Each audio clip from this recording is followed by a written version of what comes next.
Olá a todos, obreiros, colaboradores, pastores e bispos nesta manhã de domingo. É um prazer imenso mais uma vez estar aí com todos vocês, aqui desde o Jardim das Oliveiras, no Templo de Salomão. Eu gostaria de fazer uma oração. Se possível, feche os seus olhos. Senhor Espírito Santo, obrigado mais uma vez pelo alto privilégio que o Senhor nos concede de estarmos na Tua casa, apesar das lutas, dos problemas, das perseguições, das tribulações e de tudo que nós enfrentamos nesta vida, por amor a Ti, por obedecer a Ti, por servir a Ti, é uma honra, é um privilégio. E não foi por acaso que o Senhor disse que bem-aventurados somos quando por Ti sofremos. Te amamos e queremos aprender mais, queremos servir melhor. Abençoe esta reunião, remova, meu Pai, da mente e do coração, do corpo, todo e qualquer sentimento de ansiedade, de dúvida, de medo, de orgulho. Remova a dor, o cansaço, o sono, o mal-estar. Remova tudo aquilo que possa tentar impedir a concentração e que a gente absorva o Espírito da Tua Palavra, pois queremos aprender, em nome de Jesus, por meio da nossa voz, que é como fogo, chega agora aos Teus servos o livramento, o fortalecimento, para que possamos ser uma oferta viva, santa e agradável a Ti. E você que concorda, respire profundo e diga graças a Deus. Amém. É muito bom estar aqui com todos vocês mais uma vez. Vamos dar continuidade ao estudo do livro de 1 Pedro, capítulo 4.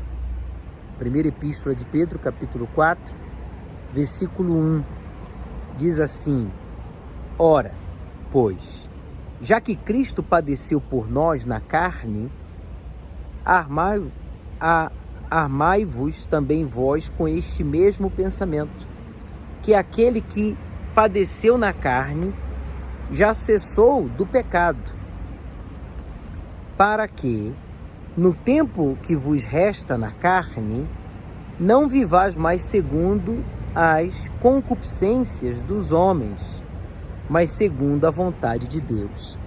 É interessante que esses dois versículos ensinam a mim e a você a estarmos armados, né, com este pensamento. Deus sabe que a primeira batalha que você e eu travamos é na mente, é na cabeça. Nós não podemos evitar os maus pensamentos, nós podemos escolher a que pensamentos vamos dar asas, como se costuma falar, ou alimentá-los, porque pensamentos ruins, negativos, vêm a todos nós. Mas aqui o Espírito Santo revela que assim como Jesus, o Cristo, nosso Salvador, padeceu na carne, Ele também foi tentado em tudo, inclusive com maus pensamentos. Mas em nada pecou, porque Ele escolheu fazer a vontade de Deus. Ele escolheu se sujeitar à vontade do Pai. Então diz o texto sagrado que nós devemos nos armar com este pensamento, que aquele que padeceu na carne já cessou do pecado. Quer dizer, você e eu que já também sofremos na carne, a gente já sofreu pelas escolhas erradas que a gente fez na carne, reações erradas, né? Movidos pelo coração, os ciúmes, o medo, a inveja, a dúvida, a ansiedade, a tristeza, né?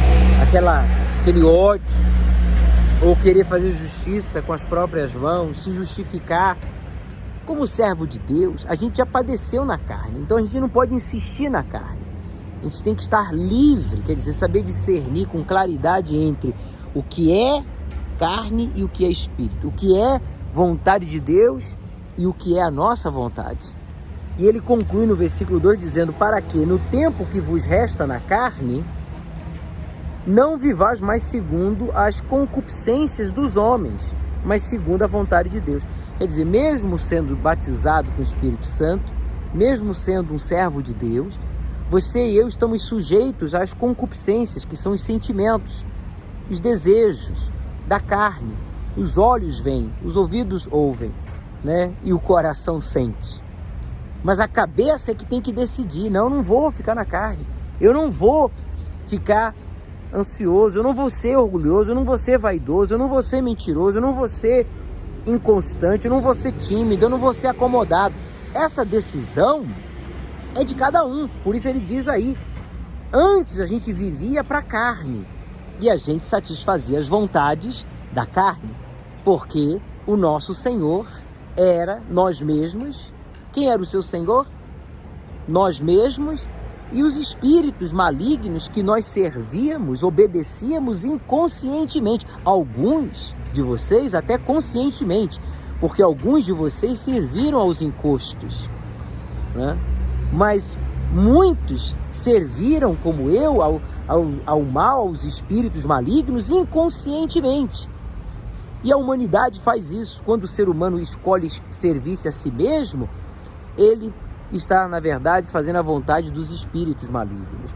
Então ele diz, olha, o pouco tempo que nos resta, se a gente vai viver 70 anos, 90 anos, 120 anos, é pouco, é muito pouco, diante do que nós vamos viver por toda a eternidade. Por isso, o pouco tempo que nos resta, a gente tem que viver no Espírito, para Cristo, como diz aí, segundo a vontade de Deus. Então eu pergunto a você, a senhora, a você jovem, ao senhor obreiro, você está fazendo a vontade de Deus?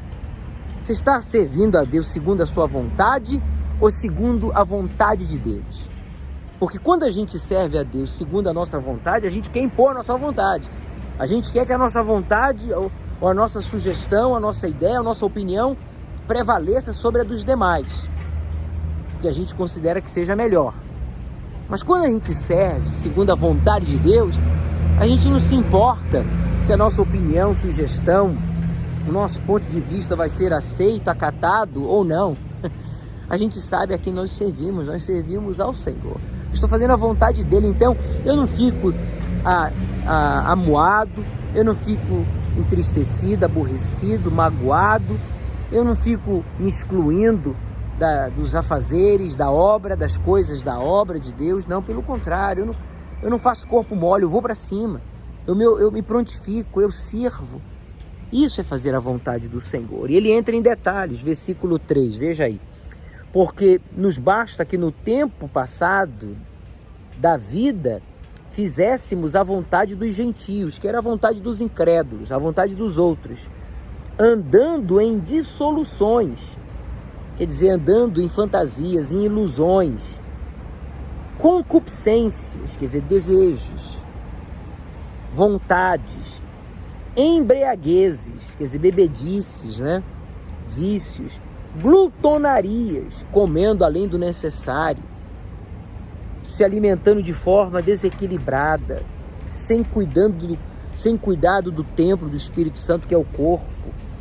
Bebedices, quer dizer, os vícios. A bebedice aqui está relacionada aos vícios em geral, drogas, bebidas alcoólicas. E ele diz, e abomináveis idolatrias. Essas abomináveis idolatrias não era só idolatria a falsos deuses, as imagens de escultura, mas a idolatria também de amarmos a pessoas e coisas mais que a Deus. Por exemplo, há pessoas aqui entre nós agora que nunca idolatraram a uma imagem, a um deus pagão, a um deus de pau oco que não é Deus, são falsos deuses, porque Deus só existe um e esse é o Criador, o nosso Senhor e Pai.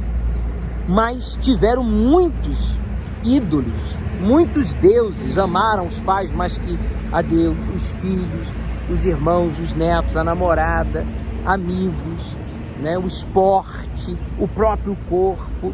E é sobre isso que ele está falando aqui. E dizendo mais no versículo 4, e acham estranho não concorrerdes com eles no mesmo desenfreamento de dissolução, blasfemando de vós. Em outras palavras, nós não estamos concorrendo com ninguém. Nós não estamos concorrendo nem com os de fora, que são, no caso aqui, os gentios, que ele diz, né, que antes a gente vivia como os incrédulos, os perdidos, os ignorantes da palavra e da vontade e das orientações divinas, e nem estamos concorrendo com os de dentro, com os de casa, que eu seja o melhor, que eu seja respeitado, ou seja considerado mais que os demais. A gente não está concorrendo com ninguém, é isso que o Espírito Santo fala aqui, olha.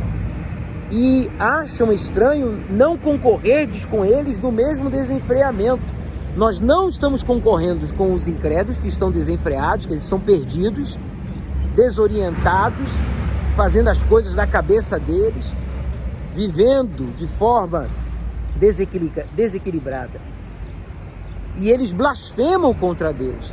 E não devemos cometer o erro de concorrermos entre nós. Não pode haver espírito de competição entre nós.